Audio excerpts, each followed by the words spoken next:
I got a call from a telemarketer, so I had to break up our conversation. But yeah, I have various different ratchets here, obviously. Ladies and gentlemen, with your kind attention and permission, I have the honor of presenting to you one of the most remarkable men in the world. Hello. My name is Fritz KO, and welcome to my YouTube channel, Fritz KO Vids. Welcome to Fritz Fix It. Today we are looking at my 2005 Ford Escape. Now there's all kinds of different videos on the internet about what sort of a nightmare replacing the alternator is. Oh my god! And it's definitely right here. There's the alternator. I know it's hard to see. Hard stuff to see, my bad. But I'm trying to do this easy as heck. Supposedly we had to take out the drive axle, and as you can see here, I already got the serpentine belt off. I mean, quite frankly, it was real easy. You just have to have the right extension. I was worried about this brake line here. I don't know, can you see that? But I had just enough room to do it. And I didn't have to take off all this. And I didn't have to take off all this stuff. Sucks you can't really have to worry about cursing on YouTube anymore. So, there's the alternator. And it looks horrible. That's sure as stuff accurate. I'm going to try to remove the lower two bolts. I'm not going to sit here and hold this camera like other people will try to do it and do it one-handed and drop stuff and look silly, because it's just not possible. I'm going to have to use both my hands to get into this tiny-ass space without having to disassemble any of this stuff. Now, obviously, if you got a basic socket set, forget about it. Don't even bother. I'm not trying to brag, but check out all my different extensions, different things that I have to combat all my different problems. So, I just got a call from a telemarketer. I don't know, they just aren't happy unless they're driving people insane about their vehicle's warranty. I'm pretty sure mine's up. It's got 256,000 miles on it. So, unfortunately, you do have to take that tire off to get to the serpentine tensioner pulley. And that sucks, but not as bad as taking off the drive shaft. I just don't see why people would be doing that, but who knows, maybe it's not possible. So I'm going to go ahead and jump back in this and see what I can get done here, but I think I'm probably going to have a cigarette. I know I'm walking around aimlessly here like a goofball, but you're going to need deep well sockets for one of the posts for sure. It's got a post that runs through it that's an inch or so, and you're just going to need some of these I'm guessing I'm going to need some of these swivel extensions. I haven't got to that point yet, but I have various different lengths, so I can come up with all sorts of different types of solutions for my extensions here. And I have all sorts of different adapters to go from one size to another. I can adapter an adapter, for Christ's sakes. Alright. I will chime back in and let you guys know if my success or my failure, because if this fails, I have to take it to the shop. I don't want to do that. I spent $150 on the alternator, and they want $180 to change it, which is a good deal. Some places want up to $1,200 to do this job. But I have the 4-cylinder.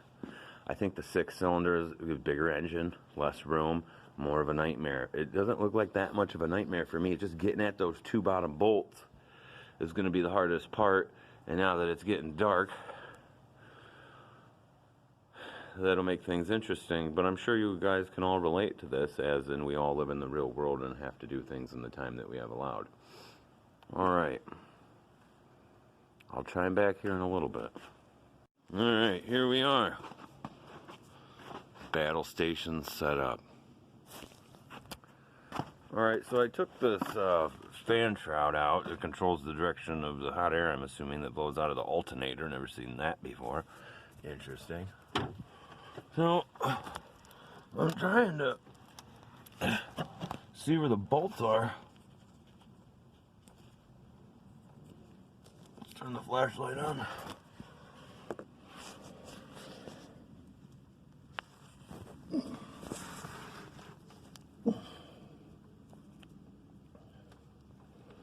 I'm hoping this will help me. I'm trying to find out where the bolts are. I found one bolt by touching. I'm guessing it's somewhere here. I don't know.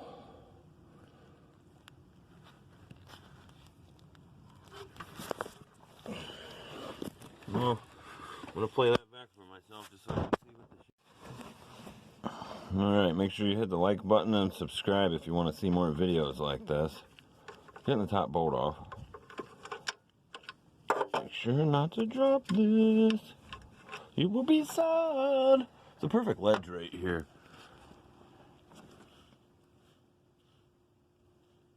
Perfect ledge right here to put all your crap on. Guys, I am tired and miserable.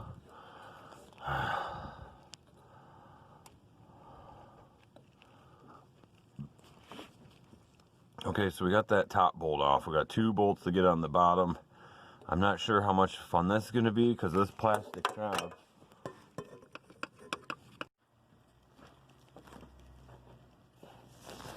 Well, it's off. It's just currently sitting down there because I got tired of holding it and trying to finagle it past these 2 things. It definitely ain't coming out of this. Well, it's like a puzzle here. I'm not sure if I want to try to take these off and go through here, if I want to go through here, but I'm going to have to do something. So this is keeping you guys updated on my nightmare. I was just listening to Alice Cooper. Welcome to my nightmare. Oh, what a nightmare. Alright, guys. So basically my plan was to show you guys that I figured out if I took the alternator in half, which there's 3 or 4 different bolts around it, that if you remove, they're pretty long bolts, you can separate the alternator in half, then I was able to take it out in 2 separate halves. And then I just repeated that process with the new alternator. Here is a video clip of me thinking that I'm recording me showing you guys removing the 2 halves, but I must have bumped the stop record button while I was doing it. There is another video out there of another gentleman doing it like this as well. I don't think he took the alternator in half though. Somehow he was able to wiggle it around and get it out without even taking it in half. So I hope this helps you guys. You don't have to take off the drive axle. I don't recommend you do that. You're definitely going to need an alignment and things like that after you do that probably. And that is a big job, especially as you guys can see. I was in the snow. I was freezing when I did this. I completed this job successfully, but it did take me, I think, like 5 hours because it was freezing cold. I was going in and outside for breaks. It would have been better if I had a heated garage, which in a future video I will show you guys that I fixed up my garage and now it is heated. It's winter and I'll be working on my new truck in it and making some videos of what I'm doing there. If you guys want more videos like this, make sure you hit the like button and subscribe. And remember, you don't have to remove the drive axle. You can take the alternator in half with it down there in the rear back compartment and then remove each half individually. Take it to your shop, get the core, get the new alternator, bring it back, take it in half. Be really careful while you do this. Put both halves down into the bottom part, the back of the engine compartment, obviously where the alternator was removed from, and put it together down there, then put the alternator on. That's how I did it. Check out this video of me driving around shortly afterwards when the snow melted. Thanks guys, hit the like button and subscribe. Only on country back roads do you actually get an opportunity like this to be able to, you know, drive 20 miles an hour and just... I know you guys are probably thinking I'm looking at the video, but I'm not. I'm actually just paying attention to what I'm doing driving. I just happen to be holding this camera and pointing it straight out the window as I'm driving.